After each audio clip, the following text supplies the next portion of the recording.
पहिल्या यादीत नाव नसल्यानं भाजपच्या नेत्यांनी फडणवीसांच्या भेटीसाठी सागर बंगल्यावर गर्दी केली।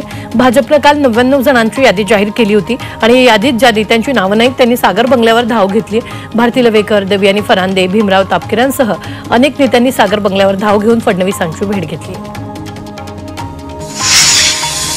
सोलापूर जिल्ह्यातील करमाळा विधानसभा मतदारसंघात महायुतीमध्ये बिघाडी होण्याचे संकेत शिंदे शिवसेनेचे जिल्हाप्रमुख महेश चिवटे यांनी दिले।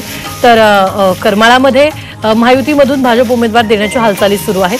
तर इथे शिवसेना शिंदे यांनी उमेदवारी दिली नाही तर आपण भाजपचे काम करणार नाही असा इशाराही चिवटे यांनी दिला।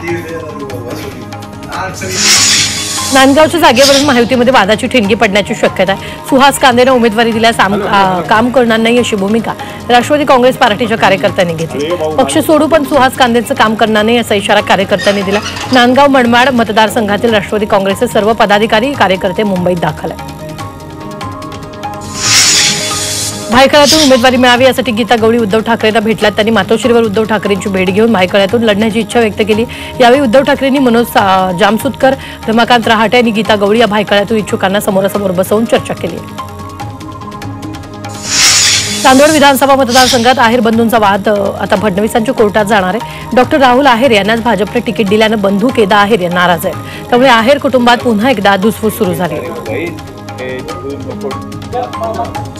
येत्या 2 दिवसात महाविकास आघाडीचं जागा वाटप होईल असा विश्वास राष्ट्रवादी काँग्रेस शरदचंद्र पवार पक्षाचे इच्छुक उमेदवार अजित गव्हाणेंनी व्यक्त केला। भोसरी विधानसभा मतदारसंघात परिवर्तन अटळ असल्याचा दावाही त्यांनी केला।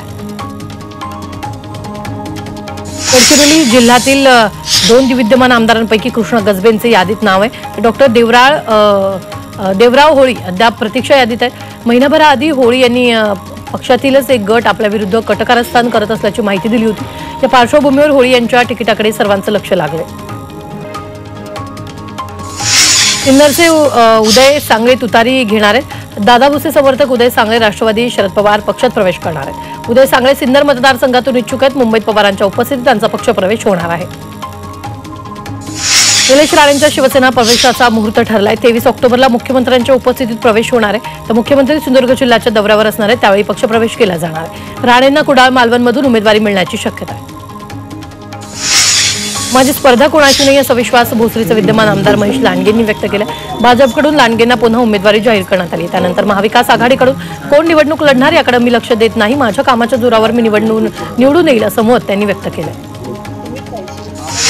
जळगावच्या मुक्ताईनगरमध्ये महायुतीची सभा होणार आहे। कृषी उत्पन्न बाजार समितीच्या मैदानावर सभेची तयारी सुरू आहे। मुक्ताईनगरचे विद्यमान आमदार चंद्रकांत पाटलांनी सभेचं आयोजन केलं। डोंबिवलीत मनसेअध्यक्ष राज ठाकरेंचा दौरा आहे। त्यासाठी मनसेकडून बॅनरबाजी करण्यात आली आहे। माझ्या तमाम हिंदू बांधवांनो, भगिनींनो आणि मातांनो, चला पूर्वीसारखा राजकीय सुसंस्कृत आणि सर्व राज्यांपेक्षा प्रगत महाराष्ट्र उभारूया। मी महाराष्ट्राचा, महाराष्ट्र माझा अशा आशयाचे बॅनर यावेळी लावण्यात आले।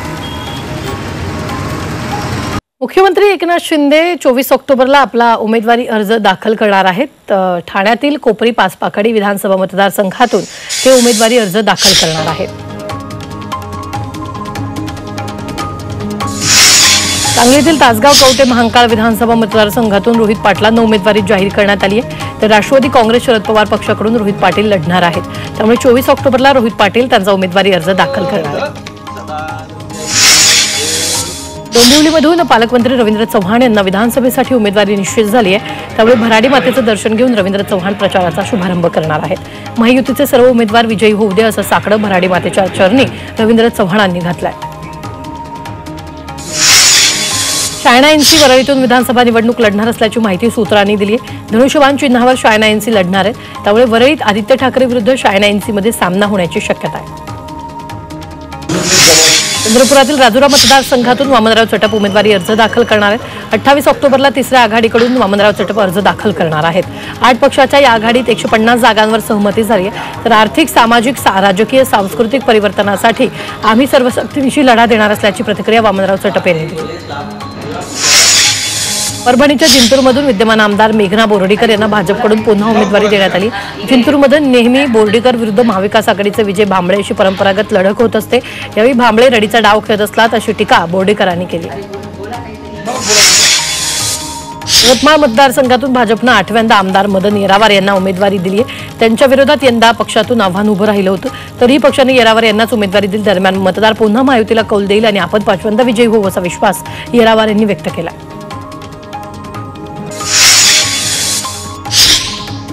विधानसभेच्या निवडणुकीत प्रचाराचा जोरदार धुराळा उडणार आहे। काँग्रेसने प्रचाराची तयारी सुरू केली। काँग्रेस नेते प्रियंका गांधी, राहुल गांधी हे महाराष्ट्रात प्रचारासाठी येणार आहेत। त्यांची तयारी सुरू असल्याची माहिती महाराष्ट्राचे प्रभारी रमेश चेन्नीथलांनी दिली। दिल्लीतील नेते प्रचारासाठी येणार असल्याचं चेन्नीथलांनी म्हटलंय। राष्ट्रवादी काँग्रेसने त्र्यंबकेश्वरमधून प्रचाराचा नारळ फोडलाय। यावेळी छगन भुजबळ यांनी राष्ट्रवादीचे 8 उमेदवार निवडून आणणार असं आश्वासन दिलं। सध्या 7 उमेदवार राष्ट्रवादी अजित पवार गटाला मिळालेत। भुजबळांच्या आग्रहाखातर या ठिकाणी मैत्रीपूर्ण लढत होण्याची शक्यता आहे। राज्य परिवहन एसटी महामंडळाच्या ताफ्यातील 2400 डिझेल बसपैकी पहिली बस दापोलीत दाखल झाली। दिवाळीपर्यंत आणखी 50 बस येणार असल्याची माहिती समोर आली आहे। तर नोव्हेंबरपर्यंत दरमहा 150 ते 300 याप्रमाणे महाराष्ट्रातील विविध एसटी आगारांमध्ये या बसेस दाखल होणार आहेत। कोल्हापूरमधील राजश्री शाहू स्मारक भवनात राज्यव्यापी शेतकरी निर्धार परिषद पार पडणार आहे। नागपूर ते गोवा या शक्तीपीठ महामार्गाच्या विरोधात ही परिषद घेण्यात येणार आहे। या परिषदेतील शक्तीपीठ महामार्ग रद्द करण्यासाठी निर्णायक भूमिका घेण्यात येईल। पंढरपूर विधानसभा मतदारसंघामध्ये होलार समाजाच्या मेळाव्याचं आयोजन करण्यात आलंय। मनसेचे उमेदवार दिलीप धोत्रे यांनी होलार समाजाचा मेळावा घेतला होता। यावेळी होलार समाजामधील ऊस तोडीसाठी जाणाऱ्यांना वसतिगृह, महिलांसाठी लघु उद्योग देण्याची मागणी होलार समाजातील महिलांनी केली आहे। दिवाळी निमित्तानं मध्य रेल्वेच्या 570 विशेष गाड्या धावणार आहेत। सणामुळे प्रवाशांची वाढती गर्दी लक्षात घेता मुंबई, पुणे, नागपूर विभागातून प्रवाशांसाठी या विशेष रेल्वे सोडल्या जाणार आहेत। ऐन दिवाळीच्या तोंडावर सीएनजीच्या किमती वाढण्याची शक्यता आहे। सीएनजीच्या किमती 4 ते 6 रुपयांनी वाढण्याची शक्यता आहे। नैसर्गिक वायूच्या पुरवठ्यावर ताण पडल्यानं भविष्यात सीएनजीच्या दरात वाढ होण्याची शक्यता आहे। पुण्यात छत्रपती शिवाजी मार्केट यार्डातील घाऊक बाजारात फळभाज्यांची आवक कमी झाली आहे, त्यामुळे दर वाढलाय। त्यामुळे बटाटा, गवार, मिरची, घेवडा महाग झालाय। परराज्यातून फळभाज्यांची आवक केली जाते असं व्यापाऱ्यांनी सांगितलं। येत्या 2 दिवसात कुठल्या जागा लढणार, कुठल्या जागा पडणार याबाबत निर्णय घेऊ असं जरांगे पाटलांनी सांगितलंय। आचारसंहितेपूर्वी सरकारला संधी दिली होती, मात्र त्यांनी संधीचं सोनं केलं नाही। आता युद्ध अटळे अशा थेट इशारा जरांगेंनी दिला। नांदेडमध्ये शिवसेनेचे आमदार बालाजी कल्याणकर यांना मराठा समाजानं जाब विचारलाय। स्वतःसाठी पक्ष बदलता आरक्षणासाठी काय केलं असा सवाल कल्याणकरांना यावेळी विचारण्यात आलाय। मात्र यावेळी आमदार कल्याणकर निरुत्तर झाल्याचं पाहायला मिळतंय। धाराशिवमध्ये खड्ड्यामुळे एका 22 वर्षीय तरुणाचा अपघात होऊन मृत्यू झाला। त्यामुळे या घटनेचा निषेध करण्यासाठी धाराशिव बंदची हाक देण्यात आली। व्यापारी संघासह शहरातील विविध संघटनांनी या बंदला पाठिंबा दर्शवला। यावेळी काळ्या फिती लावून निषेध रॅली धाराशिवकरांनी काढलेली आहे। शहराला खड्डेमुक्त करा अशी मागणी यावेळी जिल्हाधिकाऱ्यांकडे करण्यात आली आहे। भंडाऱ्यातील रावणवाडी घनदाट जंगलातून गेलेल्या पेंढरी खुर्शीपार मार्गावर 3 पट्टेदार वाघांचं दर्शन झालंय। या वाघांचा व्हिडिओ सध्या सोशल मीडियावर व्हायरल होतोय, त्यामुळे या वाघांना पाहण्यासाठी पर्यटकांची वर्दळ वाढली। साताऱ्यातील इंदोली गावात इंडियन रॉक पायथन प्रजातीचा अजगर आढळून आलाय। अजगराची दुर्मिळ प्रजाती, या अजगराची लांबी 7 फूट तर वजन 11 किलो आहे। अजगराची प्रजात लुप्त होण्याच्या मार्गावर आहे। सर्पमित्राच्या मदतीने या अजगराला जंगलात सोडण्यात आलंय। उत्तर पुणे जिल्ह्याच्या अनेक भागाला आज जोरदार पावसानं झोडपलंय। या पावसामुळे काढणीला आलेल्या सोयाबीन पिकाला मोठा फटका बसण्याची शक्यता आहे। तर हा पाऊस रब्बी हंगामातील ज्वारी पिकांनाही पोषक ठरणार आहे। अहिल्यानगर शहरात पावसानं हजेरी लावली आहे। सकाळी 10 वाजेपासून जोरदार पाऊस सुरू आहे। पावसामुळे रस्ते जलमय झाले, त्याचबरोबर उकाड्यानं हैराण झालेल्या नागरिकांनाही पावसामुळे दिलासा मिळालाय। दरम्यान हवामान विभागानं उद्या जिल्ह्यात ऑरेंज अलर्ट जारी केला। संभाजीनगरमध्ये अतिवृष्टीमुळे जायकवाडी धरण भरलेले, त्यामुळे जायकवाडी धरणाच्या 18 दरवाजातून 12,000 क्युसेकनं पाण्याचा विसर्ग सुरू करण्यात आला। यामुळे गोदावरी नदी आणि दुथडी भरून वाहते। मात्र पावसामुळे शेतीपिकांचं मोठं नुकसान झालंय। वाशिममधील पैनगंगा नदीवरील बॅरेजवरून पाण्याचा विसर्ग सुरू आहे, ज्यामुळे इसापूर धरणात मोठ्या प्रमाणात पाण्याची आवक होते।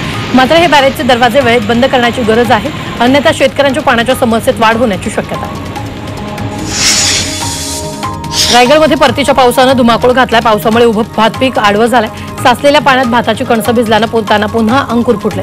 शेतकऱ्यांचं मोठं आर्थिक नुकसान होतंय, त्यामुळे सरकारनं तातडीनं मदत करावी अशी मागणी शेतकरी करतायत। पंढरपुरात परतीच्या पावसामुळे ज्वारीच्या पेरणीत घट झाली, त्यामुळे याचा परिणाम उत्पादनावर होणार आहे। ज्वारीची 15,000 हेक्टर क्षेत्रावर पेरणी करण्यात आली, मात्र पावसामुळे पेरणीत घट झाल्याचं शेतकऱ्यांच्या चिंतेत वाढ झाली।